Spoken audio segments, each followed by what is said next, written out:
Igreja Presbiteriana Novo Tempo, um novo tempo para você e sua casa. Seja assustadoramente abençoado com mais esta mensagem. Vamos estar ministrando no texto de Gênesis. No texto de Gênesis, capítulo 2, versículo 25. Gênesis, capítulo 2, versículo 25. Uma palavra bem interessante, tremenda para nossas vidas. Em o nome do Senhor Jesus. Em Gênesis, capítulo 2, versículo 25, diz a palavra do Senhor, que tanto Adão como Eva, um e outro, o homem e a sua mulher, estavam nus e não se envergonhavam. Vamos ler tudo juntos? Ora, um e outro, o homem e a sua mulher, estavam nus e não se envergonhavam. Gênesis 2, 25. Quando a gente pensa em nudez, a gente pensa em quê?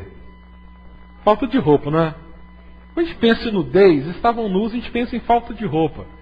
Como tem esse quadro aqui da Sandra Roberta, que ela representou uma índia nua, carregando o seu filho também nu, em pleno floresta. A gente pensa a falta de roupa como símbolo de nudez. Quando a gente pensa também em nudez, a gente também pode pensar em intimidade, não pode pensar? A gente pode pensar em intimidade de um casal. Um casal celebrando, dentro do seu casamento, parte dele. Mas quando pensamos também em falta de roupa, podemos pensar em tomar banho. Ou alguém que toma banho de roupa. Tem alguém que toma banho de roupa? Levanta a mão, por favor.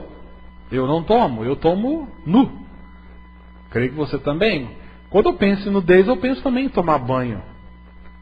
Quando eu penso em nudez, uma outra coisa que me chama a atenção é indecência.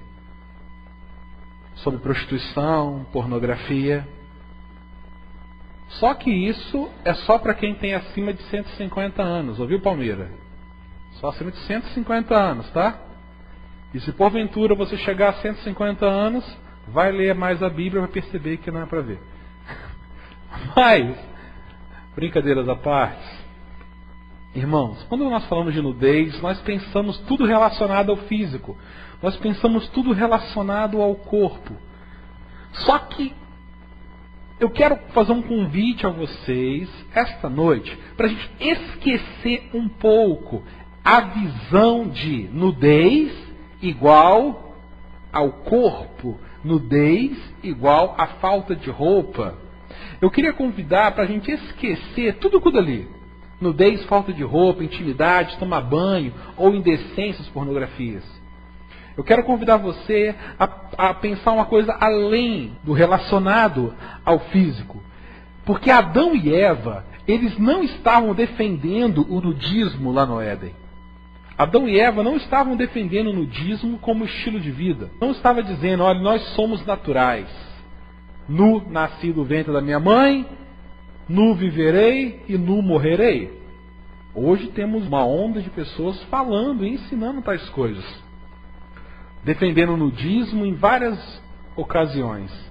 Só que não é isso que Adão e Eva estava acontecendo lá no Éden. Não é isso que Deus, quando revelou nas Sagradas Letras, que eles estavam nus e não se envergonhavam, não era isso que Deus queria representar.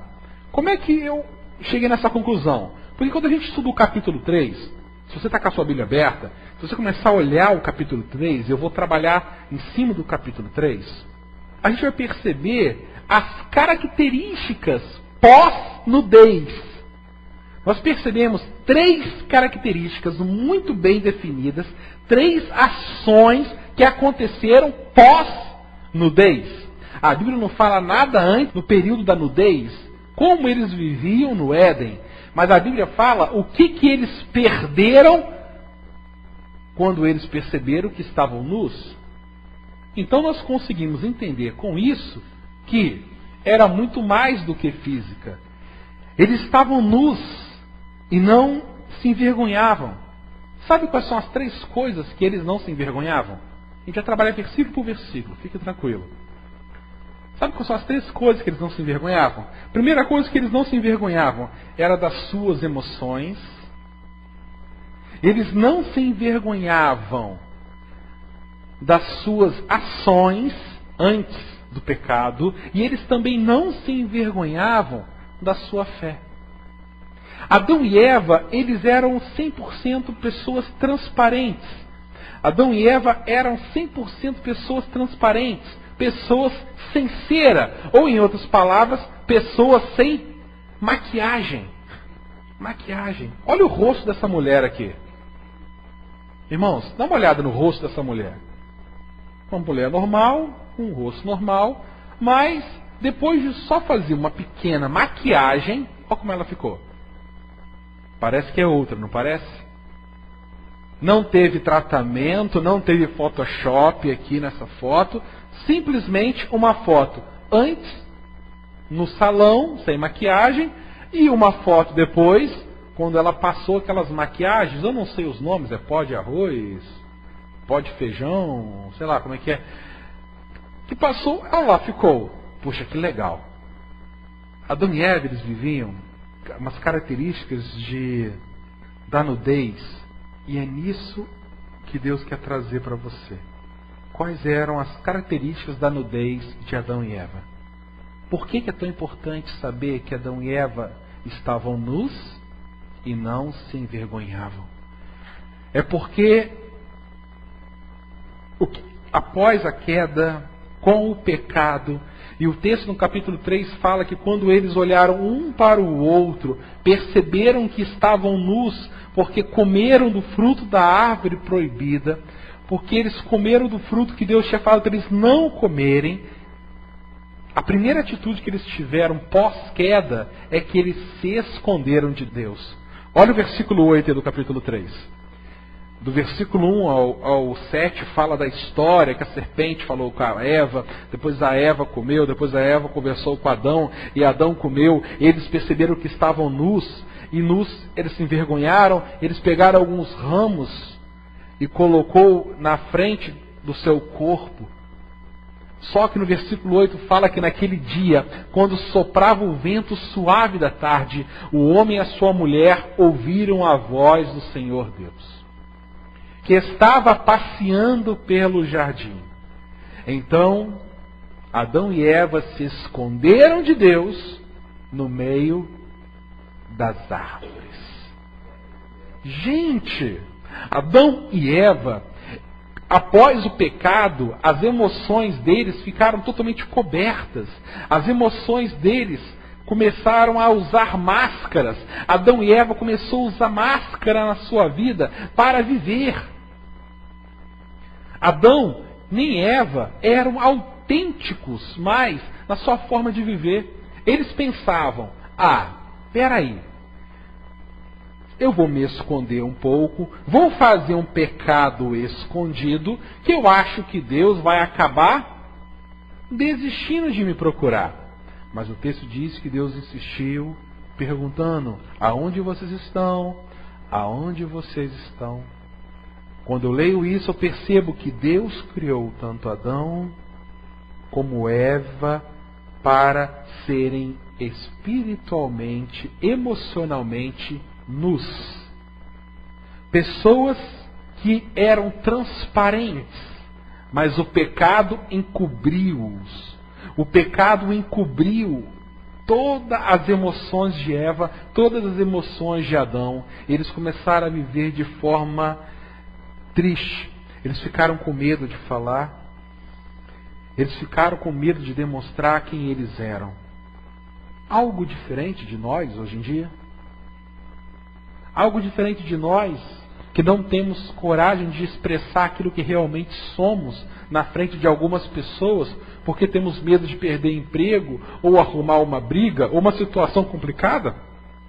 O pecado é tão complicado que nós vivemos com medo. Nós vivemos hoje com muito medo. A nossa esposa, que devia ser a nossa auxiliadora, que devia ser aquela companheira, aquela mulher que caminha lado a lado, aquela pessoa que apalpa toda a obra comigo, passou a ser chamada patroa. Patroa? A esposa hoje é chamada de patroa para alguns. O cara tá lá no barzinho bebendo, ou o outro tá jogando uma bola, ou o outro tá fazendo alguma coisa. E aí? Você vai contar para sua patroa? Eu não, rapaz. Você vai ficar sabendo, ela é brava. Já viram frases parecidas? Aquilo que devia ser bênção virou patroa, porque a gente começa a esconder nossas emoções. O nosso líder, que é o nosso chefe, que deveria ser uma pessoa que me motiva a caminhar, a trabalhar, virou também um patrão. Eu tenho medo, eu escondo muitas vezes as coisas do meu chefe, dos horários. O conforto que devia trabalhar com a minha vida virou segurança. Hoje, nós não pensamos mais em conforto propriamente dito, nós pensamos em segurança. Nós não deitamos mais numa cama pensando somente no conforto da cama, nós pensamos na segurança que aquele colchão que tem aquilo outro vai trazer como segurança para o meu corpo. Eu coloco uma porta bonita na minha casa, preocupado na verdade com a segurança. Eu ando de carro ou chego de carro, muitas vezes preocupado com a segurança. Hoje nós vivemos nos escondendo, porque hoje nós escondemos as nossas emoções. Hoje nós escondemos os nossos desejos. Pessoas que têm desejos dos mais loucos, pecaminosos ou não, têm vivido uma vida literalmente se escondendo ou escondendo seus medos. Ao invés de abrir a boca e falar que está com medo, está com dificuldade, fica fingindo que a vida está boa, sorrindo só para sorrir. Só que também, quando agimos assim, nós nos escondemos de Deus. Nós também nos escondemos de Deus, irmão. Aí que está o grande erro. Porém, Deus não nos criou para isso. Vocês entendem essa verdade? Deus criou você para se esconder? Deus nos criou nus nas nossas emoções. Deus criou pessoas autênticas, não pessoas que ficam se escondendo atrás das outras, atrás de uma máscara, atrás de uma capa. A segunda coisa que Adão e Eva perdeu pós-nudez, além de ele perder as suas emoções, que eles começaram a se esconder, eles começaram também eles começaram a acusar um ao outro. Olha o versículo 12. Aí Deus pergunta, por que você comeu? Versículo 9, 10 e 11. Por que você comeu? Por que você fez isso? O que aconteceu? Adão, Eva? Aí Adão vira para Deus e fala, foi ela. O homem disse, a mulher que me deste para ser a minha companheira, olha que prepotência de Adão, me deu a fruta e eu comi. A mulher que tinha que cuidar de mim, foi aqui, me trouxe a perdição. Aí Deus vira para a mulher, então o Senhor Deus perguntou à mulher, por que você fez isso? A mulher respondeu, a cobra me enganou, eu comi. A segunda coisa que eles perderam pós-nudez é que eles começaram a esconder não só suas emoções, mas as suas ações. Eles deixaram de se responsabilizar por aquilo que eles faziam. Antes, eles eram responsáveis pelos seus próprios erros. Agora, eles não estavam mais preocupados em ser responsáveis pelos seus próprios erros. Ao contrário, eles começaram a culpar um ao outro. A sequência que o texto traz. Primeiro Deus pergunta para quem? Para Adão, depois pergunta para Eva, depois vai até a serpente. Um acusa o outro. Ninguém assume a responsabilidade. Agora acompanhe a sua Bíblia, o decorrer do versículo 14 e 15, que você vai ver Deus falando, trazendo as penalidades do pecado. Aí Deus vira para a serpente e fala o seguinte com ela: serpente, não interessa quem te motivou a pecar, você vai receber uma penalidade. A penalidade da serpente, que ela iria andar sob o ventre. Provavelmente a serpente tinha as pés naquela época. Aí Deus traz uma penalidade para a mulher. Mulher, a partir de agora você vai ter filhos com dores de parto. Você vai ter filhos com dores, não sem dor. Você vai sofrer para ter o seu parto, você vai sofrer. Deus não passou a mão em ninguém. Deus vira para Adão e fala: Adão, não interessa se foi Eva ou não que te deu, mas a partir de agora, do suor do teu rosto você comerá, e você não vai poder mais comer da árvore da vida. Aí Deus coloca um anjo na porta do jardim do Éden e não deixa eles mais comerem da árvore do bem da vida. Porque para Deus não interessa se você foi motivado a errar ou não. Não interessa se alguém motivou você a cometer um pecado. Se você pecou, você é responsável pelo seu pecado. As consequências são iguais. A penalidade Deus trouxe para cada um da mesma forma. Meu irmão, o relacionamento entre marido e mulher hoje em dia tem se quebrado, pois cada um tem pensado em si mesmo. Casamentos hoje estão sendo altamente destruídos. Destruídos. Sabe por quê? Porque hoje se perdeu a cumplicidade. Qualquer problema que acontece dentro da casa, sempre o outro é culpado. Essa frase é verdadeira? Se não der certo, nós temos a tendência de acusar sempre o outro. Tenta olhar a tua vida. Se o casamento não der certo, quem é culpado? Sempre é o outro, né? Ah, o casamento não deu certo. Ah, porque meu marido não era prestável. Ah, porque minha esposa era uma megera. Cada um culpa o outro. Se porventura o meu emprego não deu certo, ou eu não trabalhei bem, ou eu perdi o emprego, a gente sempre culpa. Não, é que o meu patrão não era bom. Ou a gente vira e fala: não é questão do meu patrão, é que era muito longe, ou o emprego não me dava as características necessárias para eu desenvolver um bom serviço. Sempre a gente tem uma desculpa. Ou o salário é pouco. Se porventura dentro da família o salário, as finanças descontrolaram, gente, isso aqui que eu mais escuto. As finanças descontrolaram, ficamos em meio enrolado, a gente vira para a mulher responde: não, porque meu marido é descontrolado, porque meu marido não sabe fazer, meu marido é um pão duro, meu marido é tudo isso.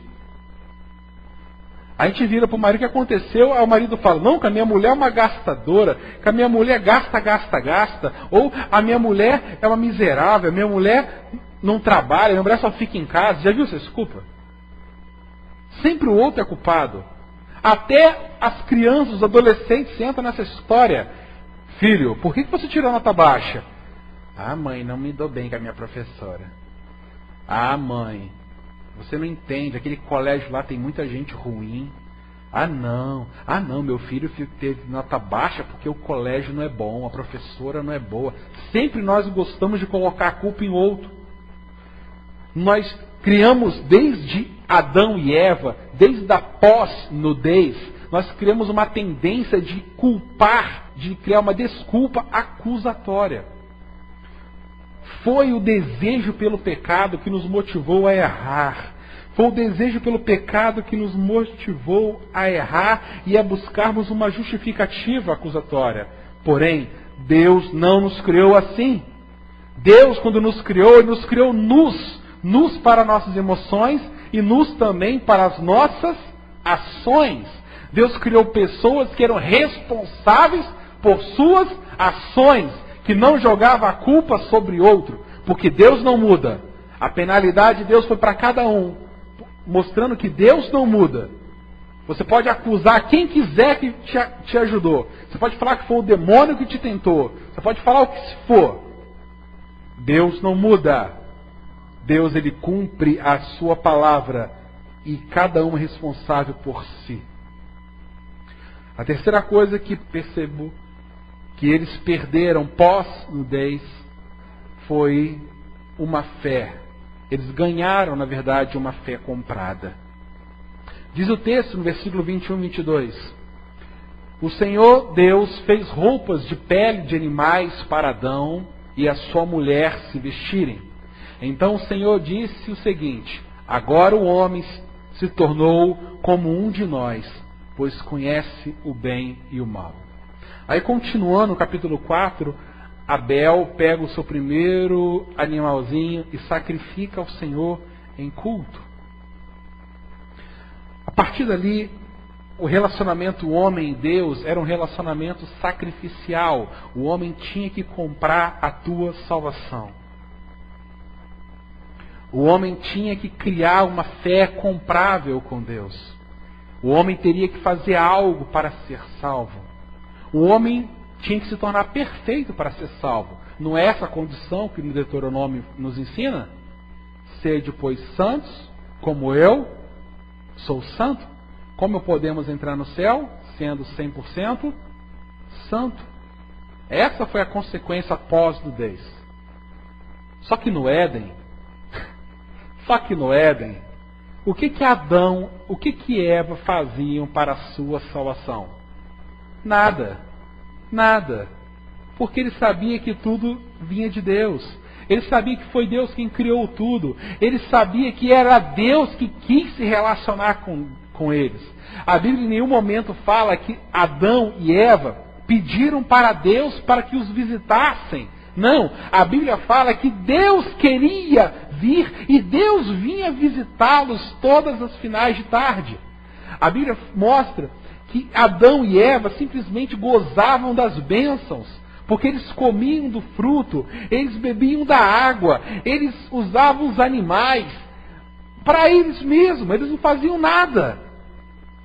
Eles eram cuidados por Deus. Quando eles queriam vida, o que eles faziam? Já pegava pronta na árvore da vida e comiam. Era tudo fácil, era de graça. E eles perderam essa relação. E hoje nós compramos tudo. Hoje é complicado. Hoje nós compramos tudo. Hoje nós compramos respeito. Hoje nós compramos bens. Hoje nós compramos amizades. Hoje nós compramos carinho. Sabia disso? Sabe qual é a moeda que nós usamos? Sabe quais são as formas de pagamento para a gente receber respeito? Dinheiro. Ou interesse. Ou uma troca justa. São 3 formas de pagamento. Acredito que só existem essas 3. Respeito é: se eu respeito você, olha o que significa dinheiro. O cara não me respeita. O cara é uma pessoa que não tem respeito de ninguém. Mas se porventura ele conseguir ganhar muito dinheiro, ele chega, todo mundo trata ele como quem? Ô senhor, senhora, seja muito bem-vindo. Parece aquela pessoa distinta. Só porque tem dinheiro. Ou o respeito também se conquista por interesse. Eu quero ganhar algo do meu patrão, então vou respeitá-lo para conseguir subir na empresa. Ou simplesmente por uma troca justa. Conhece aquele ditado? Quem quer respeito, dá respeito. Ou aquela frase: o seu direito termina onde o meu começa. Aquela coisa. Se eu respeito você, o que eu quero em troca? Respeito. Gente, bens, da mesma forma. Carro, por dinheiro. Amizades. Quantas amizades existem por causa do dinheiro? Quantas amizades existem por causa de interesse? Quantos casamentos são feitos por causa de interesses? Por causa de dinheiro? Ou o casamento correto é o bíblico, é a famosa troca justa. O casamento bíblico é a troca justa. O que é?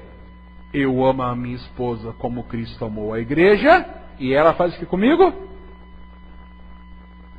E ela me ama da mesma forma que eu a amo. Depois vocês leem Efésios, do versículo 21 em diante. Lá fala assim: maridos, amai as mulheres, tal, e vós mulheres, amai vossos maridos em resposta. Tudo aquilo que ele deu para você.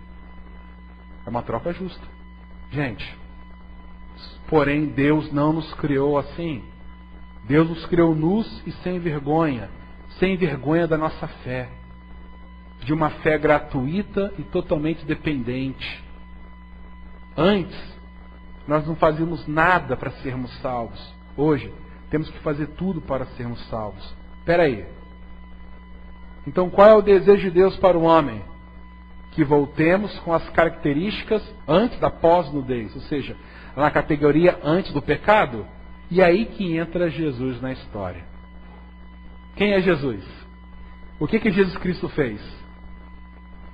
Jesus Cristo nada mais é que Ele veio ao mundo para dar ao homem aquilo que ele perdeu no pecado. Jesus Cristo veio para criar uma relação integral entre eu e entre Deus. Por isso que hoje eu não faço nada para ser salvo. Nada. Porque tudo que era necessário, Jesus Cristo já fez. Através de Jesus, eu consigo voltar às características de Adão. Às características de Adão e Eva. Olha o que diz lá em 1 Coríntios, capítulo 15. Visto que a morte veio por um homem, também por um homem veio a ressurreição dos mortos. Porque, assim como em Adão todos morrem, assim também todos serão vivificados em Cristo Jesus. Aleluia. É através de Jesus que as minhas emoções são restauradas. E eu passo de uma pessoa falsa para uma pessoa verdadeira. Quando eu sigo os princípios bíblicos como regra de fé e prática. Eu começo a me tornar nu nas minhas ações. Em outras palavras, eu amo o próximo como a mim mesmo. Eu sou responsável quando eu erro, mas também quando eu acerto. Eu não fico culpando mais que as minhas finanças estão erradas por causa do meu cônjuge. Eu não fico mais culpando que o meu casamento está errado por causa do meu cônjuge. Eu não fico culpando mais que eu estou desempregado por causa do meu patrão ou do outro, ou por causa que um prefeito saiu e o outro entrou. Eu não fico mais culpando os outros. Eu simplesmente olho o que eu fiz, o que eu tenho plantado, o que eu tenho colhido. Em outras palavras, Jesus Cristo restaurou a nossa nudez na fé. Porque antes precisávamos fazer muitas coisas para sermos salvos. Mas agora, todo o sacrifício, toda a restauração, tudo que era necessário para a nossa salvação foi feita pelos méritos de Jesus Cristo na cruz do Calvário. Nus, e não se envergonhavam. Adão e Eva eram nus e não se envergonhavam. Eu quero isso para o meu casamento. Eu quero isso para a minha vida secular. Eu quero ser uma pessoa autêntica, sem máscara. Eu quero ser uma pessoa que quando estou passando problemas, eu não respondo, estou bem. Não. Ao contrário, irmão, vem cá. Estou passando por problemas, eu quero que o irmão ore por mim. Eu quero ser responsável pelas minhas ações e dizer que algumas situações que passo é por causa de situações que eu fiz ou plantei, mas também por provações. Eu quero literalmente para a minha vida, para a minha casa, ser uma pessoa nu na minha fé. Eu não quero confiar naquilo que eu faço ou realizo. Eu quero confiar 100% em Jesus. Eu não quero confiar naquilo que o pastor fala, ou aquilo que ele diz, ou naquilo que a minha igreja prega, ou naquilo que a minha igreja não prega. Eu quero confiar 100% em Jesus. Gente, nus e não se envergonhavam. Pergunto a você, como você anda vestido emocionalmente, nas suas ações e na sua fé diante de Deus? De Deus não se esconde nada. Para mim, você pode vestir uma bela roupa dizendo que está bem. Mas para Deus, aquele que olha o fundo do teu coração, sabe aonde que está sujo, sabe aonde que está podre, e sabe aonde que tem que consertar. Este é o Deus que nos chama a nos tornarmos nus para Ele. Não uma nudez física, mas uma nudez espiritual. Para crescermos em casamento, para crescermos em relacionamento, para crescermos em cada área das nossas vidas, no nome de Jesus. Quando nós, maridos, assumirmos a posição de dificuldades em nossas casas por causa da gente, quando as esposas assumirem a posição de dificuldades em seu lar por causa delas, quando os filhos assumirem a posição de problemas que têm passado por causa deles, restauração acontece. cura acontece, transformações acontecem no nome santo e glorioso de Jesus. Receba essa palavra. Nos e não se envergonhavam. Esse é o desejo de Deus. Esse é o desejo de Deus para aqueles que lavam suas vestiduras no sangue do Cordeiro.